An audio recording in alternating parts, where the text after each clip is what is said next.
Hey there, my fellow language learners, and welcome back to the channel. So great to have you here with me. In today's video, I want to summarize for you my language learning journey, which began in high school.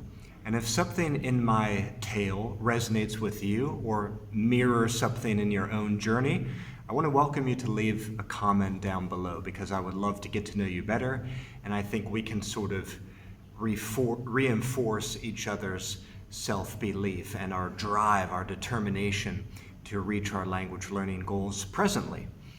So, like I said, the journey began in high school or perhaps in middle school when I started to receive some basic lessons in Spanish, but really things began to get more serious in high school when I faced a foreign language requirement. At the high school I was at, and I think a lot of American high schools are like this, at least at that time, I don't know what they're like today, but we had to take 2 years of 2 different languages or 3 years of one.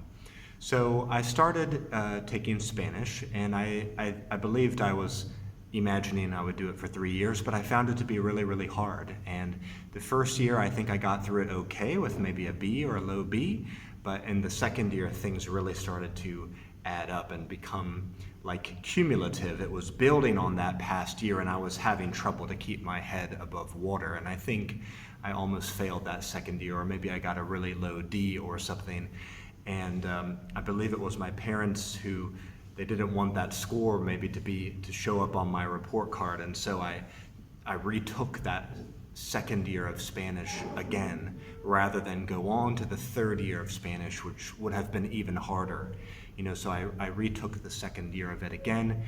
I don't know if the score was much better. Maybe it was a high C or something like that. I can't really remember. I should recheck my transcript sometime. Maybe a low B.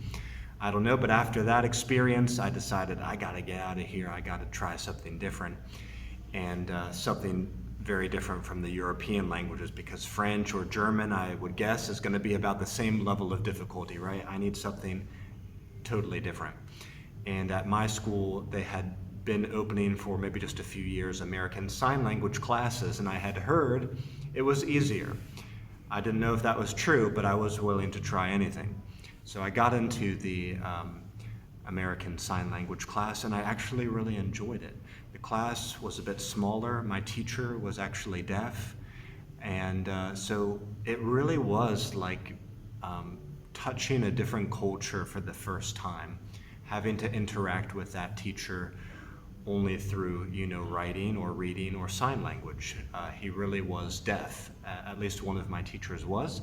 And then the second year of ASL, I think that teacher too might have been deaf or partially deaf, or maybe he was tricking us. I can't remember at this time, but I know that he was a part of deaf culture. Maybe some of his family members were deaf. Maybe he was very hard of hearing or hearing impaired in some way, maybe not totally deaf. But those experiences started to open my mind a little bit to the idea of immersing myself into a different culture and learning a different language in that way. By the way, to go back for just a second, my Spanish teachers, they were really, really great people. I liked them, and they came from different Spanish-speaking countries, but just the nature of the class was difficult, and I don't think I really had a mind for language learning at that time. I just saw it as a requirement. I was just trying to survive high school.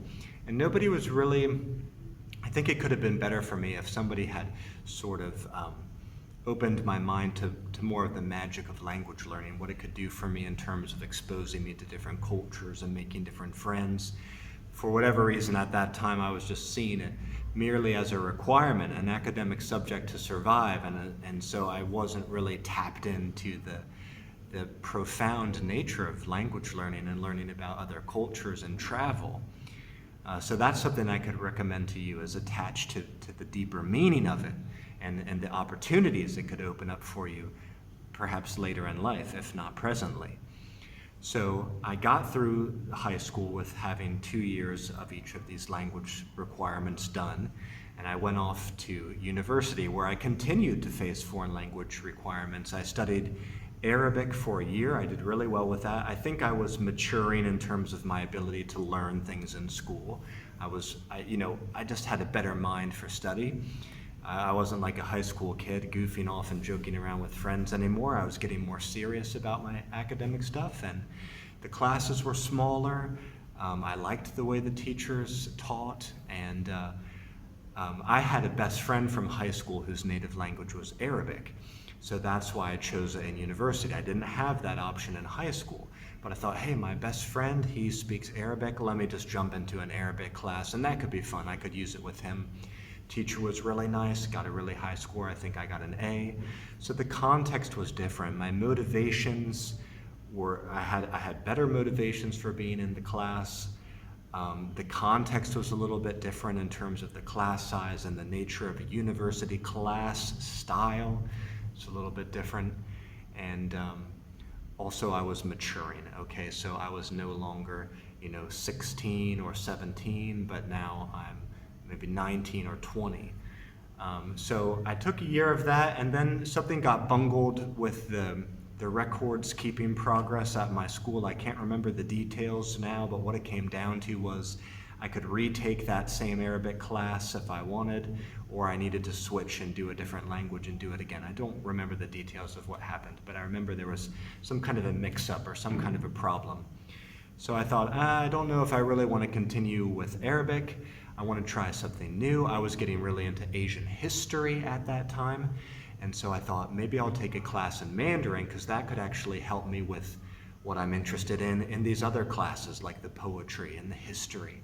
Actually, some of the Asian studies classes were restricted. They had prerequisites. You had to learn more about the languages to be able to take some of the higher level classes. So I was intrigued and excited by those prospects. I decided to get into Mandarin.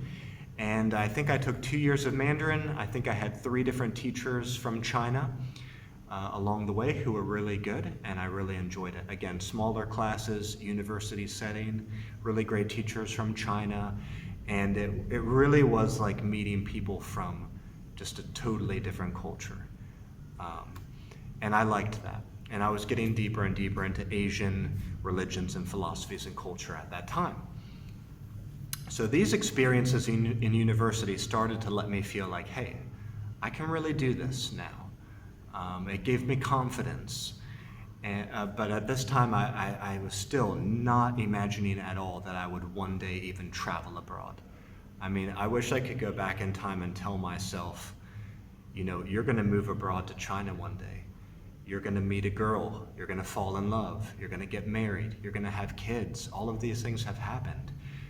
Now, I've been in China since 2011.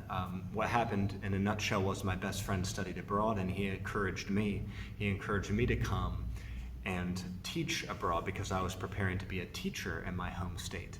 So I said, don't teach in your home state, come out and see the world. And like I said, I was already very interested in Asia and China.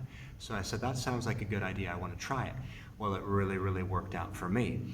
And then when I came to China in 2011. I've been here ever since. But in terms of the language learning, it did wonders for my language learning, because now I am truly immersed, surrounded by this language, and I have to use it in daily life. So I get to apply it on the streets. It's so much more fun. So I would say my Mandarin now is firmly in the intermediate level. I can handle most daily life topics and conversations pretty easily, whether it's texting on the phone or talking face to face. It's still challenging for me to read characters, and it's challenging for me to write characters from my memory, but my conversational ability is there. So the environment can matter a lot. And I think if you don't have the chance to live abroad, at least to do a study abroad trip could really motivate you a lot and open your mind to the possibilities that are out there. Well, I'll leave it at that for today. It's already almost a 10-minute video here, but I hope you enjoyed that sort of summary of my language learning journey. I'm still in China. I've been here since 2011. Mandarin's my target language, and I'd love to hear more about your language learning journey down below. And come out to game with us sometime. We're playing language learning card games online every Saturday with people from around the world, including in Mandarin. Also, we have groups for Japanese, Turkish, and Spanish. Visit languagecardgames.com to learn more, and I'll see you back here in the next video. Thanks so much for watching. Bye-bye for now.